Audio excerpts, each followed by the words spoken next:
Hello, my friend. Before we start this amazing episode, I want to invite you to the personal Patreon page of this podcast. If you love what's being done here and want to keep the podcast and the meditations free to the public, then you can come on over to our brand new community on Patreon and donate $11.11 a month, and all proceeds will go towards keeping this free, keeping this going. Plus, we'll be building a community together, and I'll give you bonus material. You can explore this option in the description of this podcast, or just go to patreon.com/Dr. Reese. Welcome to Inner Peace with Dr. Reese, a program that can help you become liberated in the modern world. Now, here's your host, Dr. Kevin W. Reese. So is nutritional deficiency a real thing? Welcome to episode number 102. Today, I'm talking with Desiree Lotz. She's a 40-plus year nutritionist. In this conversation, we're going to talk about calcium, magnesium, selenium, sea salt, fish oil, eggs, brewer's yeast, and everything under the sun that you can imagine the body actually needs, or it will go out of whack. So sit down, relax, and take in this beautiful and valuable recording. Let's begin. Desiree, welcome to the podcast. Thank you. Nice to meet you. So, a lot of people are not familiar with nutritional deficiency. It's like a secret boogeyman. It's just lying underneath. What can you say about nutritional deficiency, and how important is it to correct? I've been helping people with their bodies for more than 40 years. And my basic fundamental viewpoint is that you go back to basics. You eat natural food, you don't eat junk food, you don't sugar and carbs and all that. I raised my kids that way, and I never ever had unhealthy kids or upset kids. I've helped so many people to handle that too, but it's fundamental. I've kind of been an Adele Davis fan for a long time. I don't know if you know who she is. I think so. She's a nutritionist from way back when. I'm not a youngster anymore, so I've used her works forever. And what I find in life is a lot of people's emotional upsets, their physical upsets, and all that stuff starts back with the body basics. If you have your basic fundamental nutrition in, you are able to control that or not feel that. Bad, like headaches or moods or whatever. And that's kind of my life. That's what I do. We can't get the nutrition all the way from the food anymore. No. We have to supplement. Right. Okay, so basically from my research, the soil has minerals in it when it's good soil. And those minerals, the plants absorb those minerals, and the plants grow and are happy and are pretty and tasty. Then the cow comes along and eats the plant, gets all those minerals and nutrition in it, and then we eat the cow and the plant, and we're getting basic nutrition.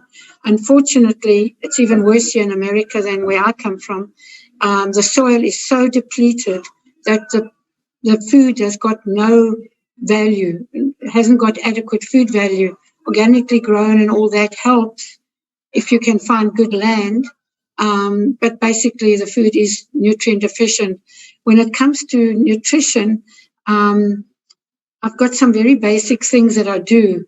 I've got a nutrition program on my website, and it comes from Adele Davis, and basically brewer's yeast, lecithin, a good quality superfood, and vitamin E in the wheat germ oil form, not the isolated, because when they make them, they extract one part of that E, for example, and they make what they call vitamin E, but it's not actually. So I use wheat germ oil as my basic, let's say on vitamin E, and then cod liver oil on the fish oil and the essential fatty acids and all those things. Those are my basics. And then the CalMag that I make, that's my business, is based on also the proper nutritional form of calcium gluconate, not the, lactate's also okay, but the carbonate in that is rock. It's not nutritional. So that's kind of what the program that I recommend to people I work with. You mix it up and you make like a smoothie out of it. And Right.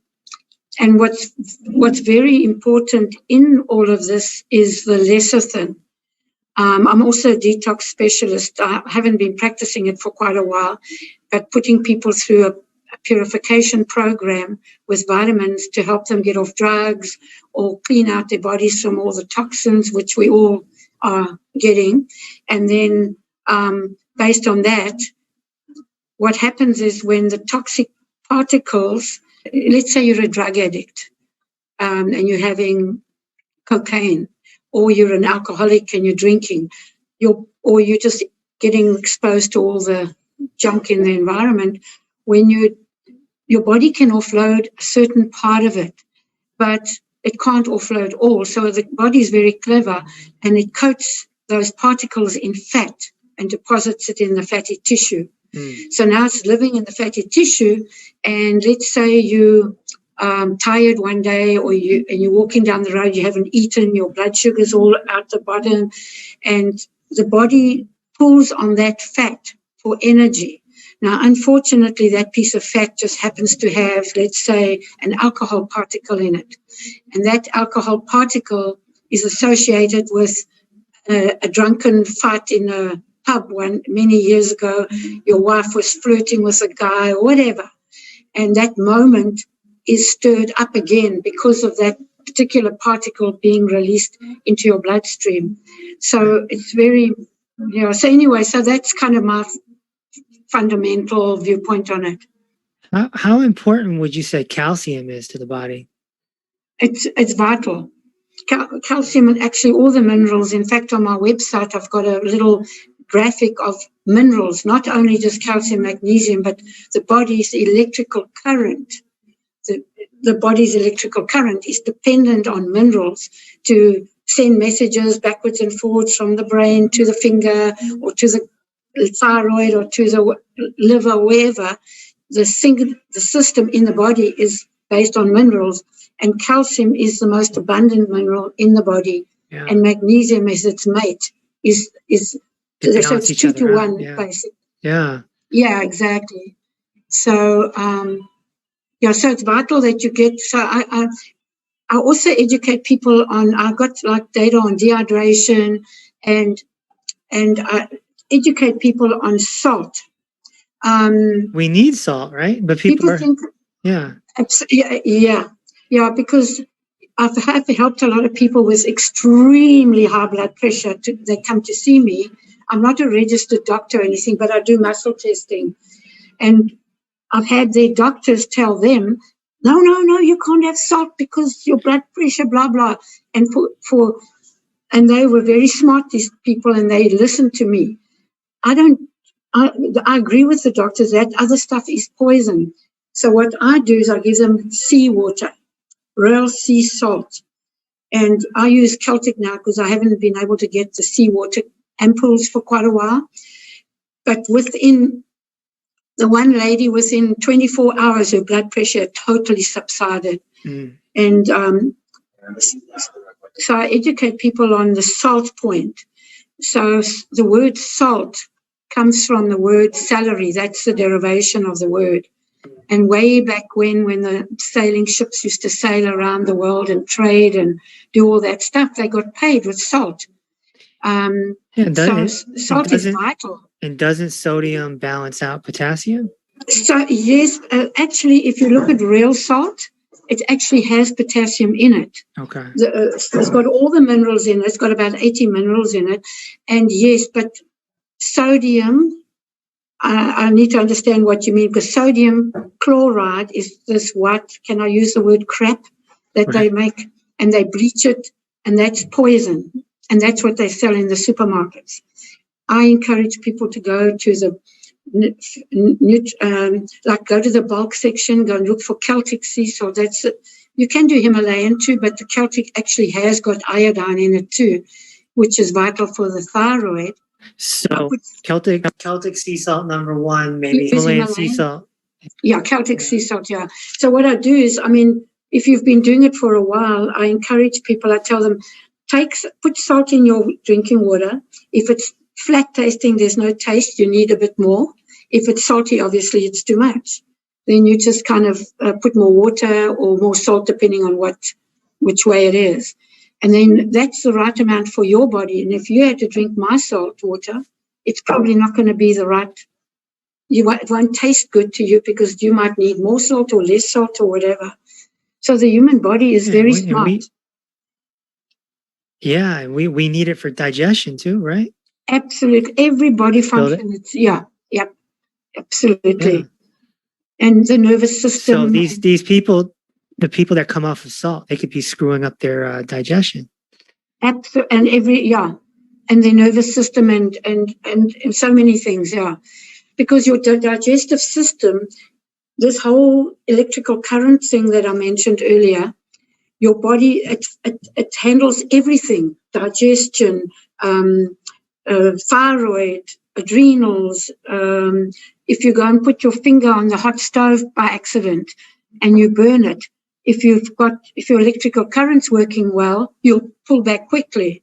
If it's not working well, it's going to take longer for the message to get through. Oops, hot, So it's very, very important, yeah. The digester for sure. Why is there a decline in calcium reputation? Because there's so much false data. First of all, so many people, including doctors, put people on calcium tablets or capsules. Now, calcium is a rock. So if you're having that in that form, it's going to deposit behind the eyes, and then you're going to get, you can't see anymore, or in your kidneys or wherever. It doesn't have a way of functioning. So the vital thing about calcium, there's a form of calcium gluconate and magnesium carbonate in a 2-to-1 ratio. When I used to do the detox program, I used to make it with apple cider vinegar, but a lot of people, it's way over their heads and stuff, so I use vitamin C. So basically, calcium and magnesium are alkaline. So if you have all this alkaline stuff, it's going to deposit all over in the body. So you have to put the pH in the mid-range. So the vitamin C adjusts the pH to that mid-range. So now when you drink let's say the CalMag, I can send you samples and you can see it for yourself. So when you drink the CalMag, for example, and it's in the right form and it's mixed, it's a liquid, you drink it. Yeah. Your body absorbs it like that. So an upset, even colic and all that, because I've handled people, babies, colic and all of these things is they just need this stuff. And the way I describe it to people, I say, think of a worm, because, the body inside is hard to see. You can't see what's going on. So you want to get a picture of it. So I describe it to people as like, let's say a worm goes like this and like this to move. So this part of it is the calcium. This part of it is the magnesium. So you got to have this, and in order for the muscles and the nerves and the energy to move, you need this action. And if you think of a heartbeat, it's the same thing. The contraction, the blood comes in, the relaxation, the blood goes out. So calcium is the contraction part and the magnesium is the relaxation part. And that happens in the gut and everywhere. So it goes like this and then it relaxes. So if you're doing this, so if you don't have this action, you can't poop, or you're constipated, or it's too much, or whatever. It doesn't work.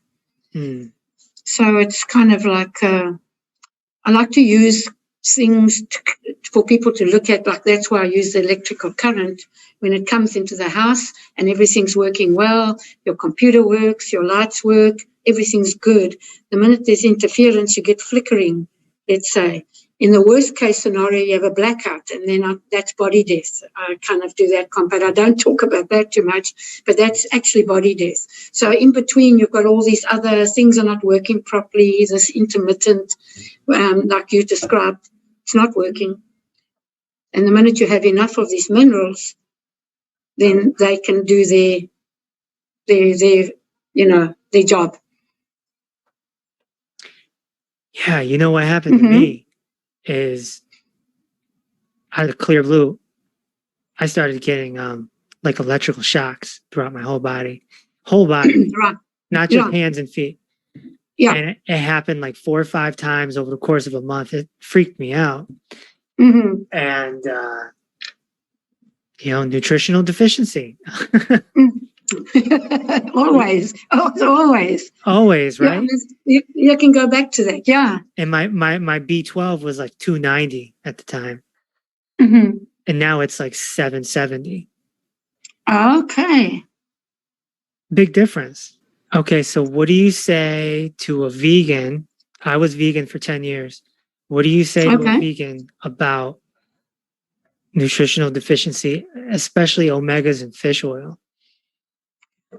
Okay, well then if you you don't, fish oil is also a problem for a vegan then, obviously. Well, there's other oils that do have all of those things in too. There's I've gone blank now on the name of the oil. There's different vegetable oils. Flaxseed? That do have, yes, flaxseed. Flaxseed, yeah, they have, it has also got that kind of value. But fish oil seems to be like the top of the line. Yeah, I've kind of always been a fish oil person. I've been that for so long. It's kind of my basic stable datum.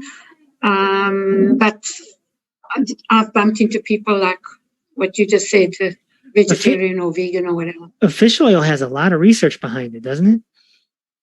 Yeah. There's been a lot of studies. A lot.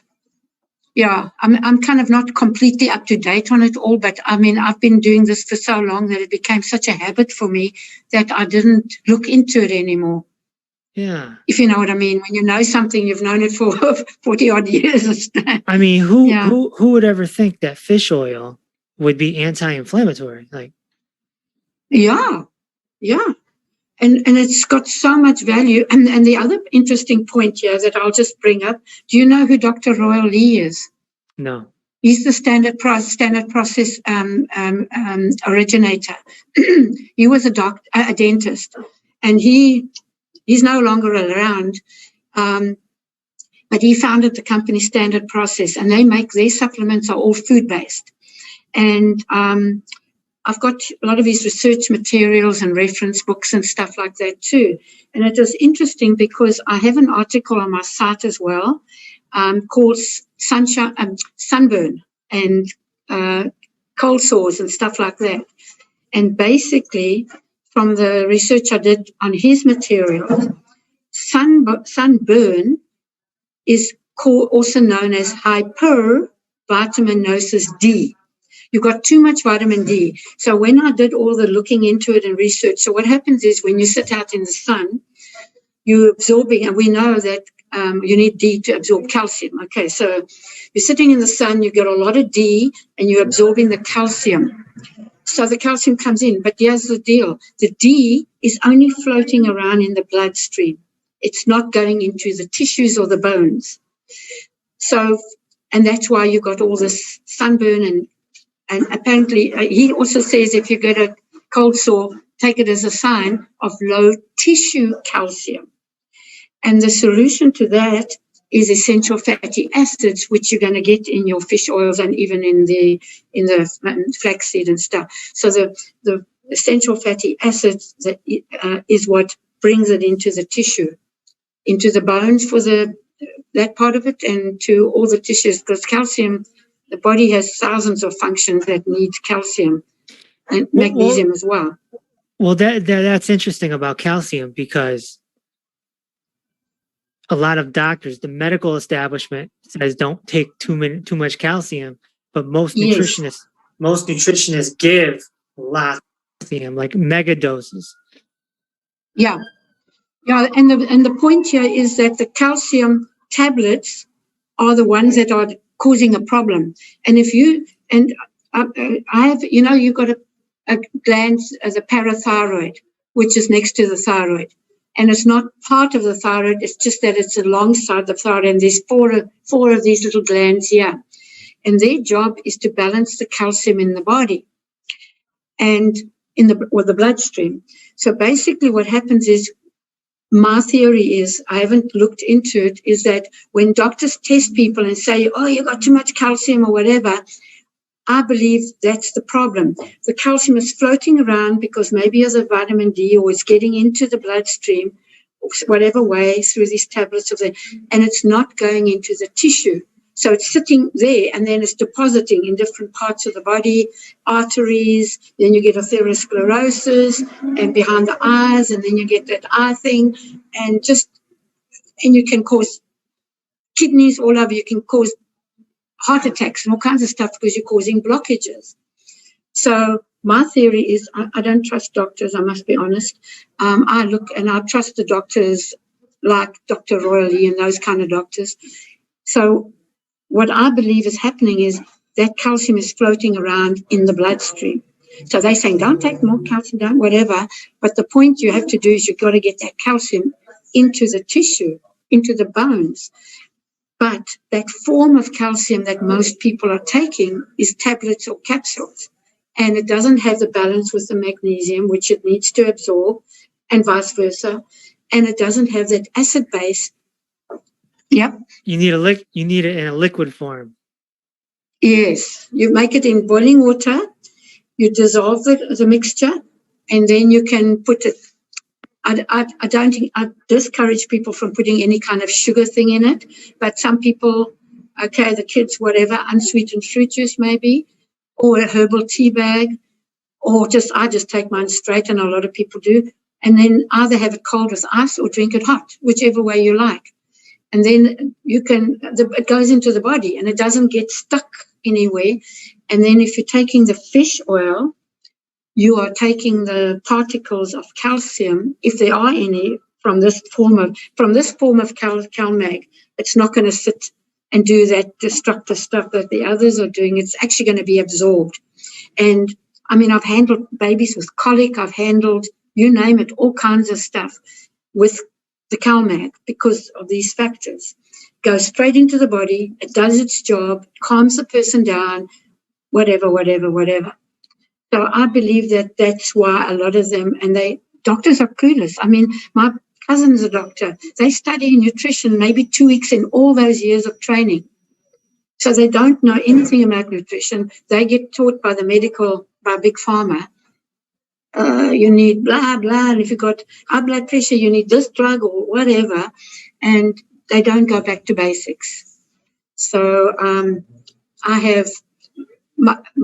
I've always been my family doctor, and a lot of people call me Dr. Desi. I'm not a doctor at all, but I am a basic fundamental person that follows the basic stuff of what the body needs. I probably was a good old Indian back in the old days, Yeah. Indian medicine. Yeah. How much fish oil should someone be taking a day, you feel? Well, it depends on how deficient they are. For example, I take a tablespoon. But if you very in a bad condition, I would start somebody on a bit higher dosage of most things. But hang on, let me just backpedal on that one. I usually don't start them on the high dosages. I usually creep it in. But on the fish oil, I might say take higher, because let's say the person's been very deficient in all these B vitamins and whatever, and he starts on the formula that I've got on my site, the nutritional formula, and he suddenly now, because then the body's like, oh, and there's too much gas and all that, because basically, when you've got bacteria or when you've got all this stuff going on, the weeds, I call it weeds, growing in the gut, and you've got, this discomfort and bad stuff. What I tell people is that's weeds. Now, in order to kill those weeds, the brewer's yeast and stuff does that. It kills the weeds and it grows good, happy plants. But going through that process can be very uncomfortable, because while it's killing off the weeds, the gas, maybe some pain, bloating, whatever the thing is that is going to happen. So usually with people like that, I'll start in a gradient, but I tell them if you get any discomfort, don't stop. Just take some enzymes with it, or just don't stop what you're doing, because it's work, like, you're repairing the body. So you're going to have to go through the discomfort of it to get it repaired. And how long does the discomfort last? Just a few weeks? You know what? It's so different with everybody. Everybody's body's different. And I found that in all the years I've been helping people with their bodies, I might recover in a day. Somebody else might take several weeks. But if they just follow the protocol and say, take the enzymes or probiotics or whatever, take that every day, you need it anyway. So there's no harm in having it. And then you just keep doing that until the discomfort. And when the discomfort stops, you can stop it, but I wouldn't stop it, Now, enzymes, some people would say, what about our natural enzymes? Yeah, but the problem is the natural enzymes, if your body is deficient and you've been eating shit for so long that you've now messed your body up, guess what else is messed up? The enzymes are not working either. And a lot of the body does have natural enzymes, but a lot of the enzymes are formed when you put the right thing in your mouth. A lot of the enzymes are formed in the mouth at that point. So if you're eating a lot of junk, you're killing.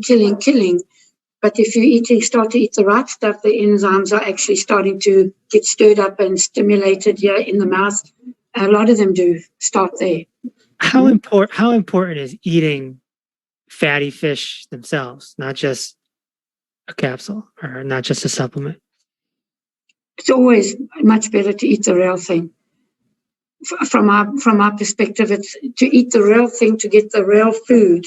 But of course, if you've got vegans and vegetarians, they won't be able to do that. So, and a lot of people, there's a lot of talk about low-fat diets. I am so against that. Your body needs the fat. So the low-fat diets to me it's just another fad thing, and you need fat. And if you're overweight, you need fat more than if you need it. I just lost. So your body can. Yeah, I just lost 30 pounds. I had an avocado every day. Yeah. And that's a good fat. Yeah, that's a very good fat. Yeah. Flaxseed and you crackers, don't get hungry. Almond butter. Yeah. Makes you full. It makes sense to me. Yes, and then it also is handling that fat issue. Because, your body needs that fat because for the toxins and stuff deposited in the fatty tissue, it needs, and good fat is good. So that's good. 30 pounds, wow. And supplements, And what supplements? I can get what? I do longevity. Say there's some. Oh, okay. A powder of tons of nutrition. Wow. Yeah. That's great. I become a naughty girl, so I don't always do my nutritional formula, but I have a natural, the Dr. Royal Eve things, capsules and stuff, but the basic nutritional formula is the best because you're getting all those things. So if you get the food in its natural way, like the brewer's yeast is a natural source of food, you're getting all the cofactors that you don't get if you're going to buy an isolated B vitamin thing. It doesn't have any of that in. When you have the whole thing, you're getting every little piece of it. So there's things that we don't even know about that's in there. I think the brewer's yeast to me is like such a fundamental because there's another factor here. People that are bipolar and all that type of thing, that very often is a niacin deficiency. And then they put people on these terrible drugs and stuff. And anyway, that's a whole nother story. Where do you stand on meat? Because, there's a lot of nutrients in meat. Yeah. But I'm seeing a lot of vegans switching back over to meat. Okay. My basic viewpoint is that all of these things are nutritional that the body needs. Okay. But I'm talking now when things were decent. The soil was decent, the animal. I eat meat, and I always have. In fact, I'll tell you something very interesting. I'm an egg for breakfast person. Mm-hmm. And that's got a lot of lecithin, so that's always good. But meat, I'm not anti, but if somebody is against it, I don't get into that subject with them, because that's their choice and their viewpoint. So I would help them as much as I can without meat. But I have been a meat person my whole life, so, and my kids all eat meat and stuff like that. Yeah, as long as you don't overcook it, right? Yeah, I like it medium rare personally. Yeah. I mean, chicken, of course, I prefer to have it cooked fully, but like salmon and stuff, I like it a little bit raw. That type of thing, yeah. Yeah, some people eat liver, right? Liver. Yes. Yep. Yeah, when I was a kid, I used to love liver, but it had to be, I didn't like it raw. When I used to go, and none of my sisters liked it, but when I used to arrive at my grandmother's, she'd say, "There's liver cakes in the oven for you." And I used to love it. I think it's very healthy. It's got a lot of nutrients, right? Some people say it's the most nutritious thing you can eat. I wouldn't be surprised, yeah. Yep. How important is eggs? I feel it's very important. I've been doing eggs my whole life in the morning.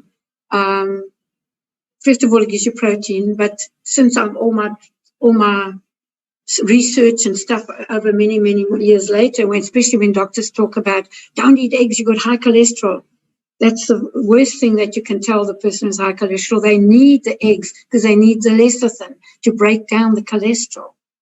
And of course, eggs are high in lecithin.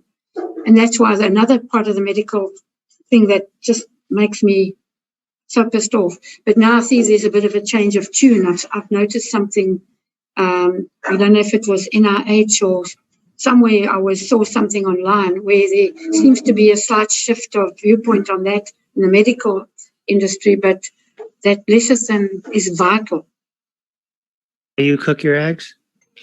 Does it matter how someone cooks their eggs to get the most nutrition? Well, I don't know. I haven't looked in that one particularly, but I have a little dash machine, those little dash machines. Do you know what I'm talking about? It's a little machine. And you can just plug it in and you put a little bit of water in it, and you can make a omelette, or you can make boiled eggs, or you can make whatever. I use that, and I like my eggs, if I'm frying them, I like them medium, personally. If I'm boiling them, I like them a little slightly soft. If I'm making an omelette, obviously I'll cook the omelette. Everybody's so different. I used to put them raw into the mix that I just told you about, but I don't do that. I just have my eggs the way I have them. So we need that cholesterol. Our brains are very dependent on cholesterol, exactly. And if you're low, and you're going to have problems with the brain, yeah. But you've got to have it so that it's not floating around in the bloodstream, so it gives you a heart attack or some crazy thing. Yeah, totally. I agree with that point. So the thing with nutrition is it's like everything balances each other out. You got calcium and magnesium, you got sodium and this.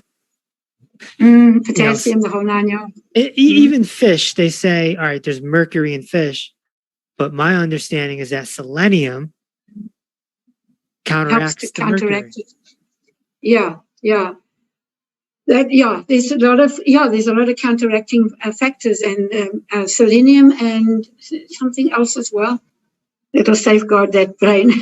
So should we be taking selenium every day if we're fish eaters? Probably should be. But I think if you're doing the salt water thing, and even the brewer's yeast, I can't remember now, but I have to look on my site because I've got the ingredients on there. It may have selenium in too. So obviously you're going to get some natural stuff that's got it. So, but yeah, it's important, very important. So what's the significance of magnesium? This is one that messes up our muscles, right? I guess it depends on how you do it and if you do it in the proper, because if you have too much magnesium, you're going to create a calcium deficiency if you don't have them in balance, and vice versa. But magnesium is vital for, as far as I know, at least 600 body actions. And one of the main ones is diabetics. And it's just like it's so vital for a lot of these things, but also the nerves. And I don't know if you know this one. I actually have an article on my website for this as well. Noise burns up magnesium. So my article on my site talks about noise, and that's my reality is that's where drug addiction very often starts. I don't know if you've done this because I don't know how old you are, but we used to go to blah, blah, all that stuff, and there's loud music and noise and all this stuff going on, and what it's doing is burning up the magnesium. Now, what it does is makes you crave cocaine, because that reduces the stressful feeling, but obviously you don't want to go there. But magnesium does the same thing. It naturally coats the nerves and then handles the noise thing. So anybody who wakes up, I have people like if they wake up in the night, or if somebody's talking and they wake up, or the baby wakes up too easily, I always make sure they're getting CalMag, because that and it chills them out, because that magnesium is what coats the nerve endings and helps the nerves to not be like so frazzled. I wanted to do a project one time to go and promote to the druggies at these raves and whatever they do, to tell them, you can give up that if you want to. And my friend said, are you kidding me? That's the wrong place to start with that, because I've also been, my daughter ran a drug rehab facility in South Africa, and I was the detox person who ran the detox part of it. But it's funny, but it's true. It helps to handle the nerves. So if I did give it to a druggie, I wouldn't tell them it'll handle the cravings. I just give it to them. Yeah, I recently had some strained muscles, and my naturopath said, take Epsom salt baths, magnesium, and then a physical therapist recommended I get a magnesium spray as well. Yeah, and you can rub it, you can get the oils too and put it on your skin and all. Yeah. It's important. No, there's a lot of information out there. I've got a lot on my site, way more than about it's not just about CalMag. It's about all these other different, but also ties the thing together, So what is... Because I'm not just about... The CalMag became a passion because I helped so many people get off drugs and detox and all that. And so it became a passion. But I'm an overall person. I want to help people. My basic purpose is to help people so that their bodies are in good condition, so their tension goes off their bodies and outwards, so they can participate in life and have fun, enjoy, and do, if it's spiritual or just have fun, whatever it is, very important. Yeah. And what is your website for those listening? It's CalMag-C.com. So CalMag, I guess people know how to spell that if they're into nutrition, -C.com. CalMag-C.com. Yeah. I would imagine it can help people sleep as well, right? Absolutely. It's one of the main things. I've got hundreds of success stories, and the top of that list is sleep, pain, and those kinds of things. It's just, and stress is another factor.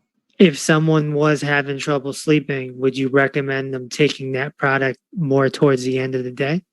Sure. At the end of the day, I take in the morning and at night personally, and a lot of people do. But if it's just to handle that a few hours before you go to sleep, yeah. And I've got a very cool success story as well from a AAA Hall of Fame footballer. His nickname is Pork Chop.